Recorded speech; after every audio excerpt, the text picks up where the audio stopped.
বাংলাদেশের সঙ্গে ভারতের অভিন্ন ৫৪টি নদী, এমন অভিযোগ নানা মহলের, কিন্তু বরাবরই তা অস্বীকার করে আসছে দিল্লি।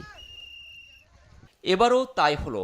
ভারতের ত্রিপুরার ধলাই জেলায় গোমতী নদীর উপরে থাকা ডুম্বুর বাঁধের গেট গভীর রাতে খুলে দেয় রাজ্য সরকার, যার ফলাফল বাংলাদেশের পূর্বাঞ্চল প্লাবিত। একদিকে বৃষ্টি, অন্যদিকে প্রতিবেশী দেশ থেকে আসা ঢলে বিপর্যয়ের মুখে বাংলাদেশের মানুষ। বাংলাদেশের সরকারের পরিসংখ্যান বলছে, স্মরণকালের নজিরবিহীন বন্যায় দেশের ১১ জেলার ৫০ লাখ মানুষ পানিবন্দী, হতাহত বেশ কয়েকজন, ক্ষতির মুখে ৮০ লাখের বেশি মানুষ। সময় বাড়ার সঙ্গে পরিস্থিতি অবনতির দিকে বাড়ছে ক্ষয়ক্ষতি। বাঁধ খুলে দেয়া নিয়ে রাজনীতি কম করেনি মোদী সরকার, তবে বাঁধের গেট খুলে দেওয়ার কারণে নয়, ত্রিপুরা ও বাংলাদেশের সীমান্তবর্তী জেলাগুলোয় ভারী বৃষ্টিপাতের কারণে পানির চাপে বাঁধ থেকে স্বয়ংক্রিয়ভাবে পানি ঢুকছে বলে সম্প্রতি এমন দাবি করে বিবৃতি দেয় ভারতীয় পররাষ্ট্র মন্ত্রণালয়।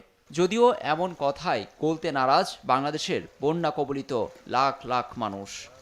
আমরা কিছু বার করতে পারলাম না, রাতে শুয়ে আসলাম, রাত্রে 11 বাজে ভাঙা দিছে, তখন তো আমরা উদ্দেশ্য পাই না। বাজার সকালবেলা উঠা দিই, মানে চিক পানি রাস্তা বাড়ি ঘরের ভিতরে, পরে রাস্তাতে নেমে দেখি দূর পানি, আমরা আর কিছু বার করতে পারিনি। এ নিয়ে বাংলাদেশের অন্তর্বর্তী সরকারের পরিবেশ, বন ও জলবায়ু পরিবর্তন মন্ত্রণালয় এবং পানি সম্পদ মন্ত্রণালয়ের উপদেষ্টা সৈয়দা রিজওয়ানা হাসানও উদ্বেগ জানিয়েছেন। বলেন, পানি ছাড়ার আগে বাংলাদেশকে অবগত করেনি ভারত।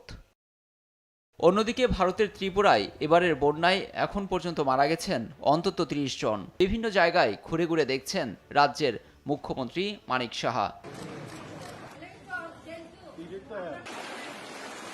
তবে পরিস্থিতি ধীরে ধীরে স্বাভাবিক হওয়ার দিকে এমনই ইঙ্গিত দিয়েছে দেশটির সরকার।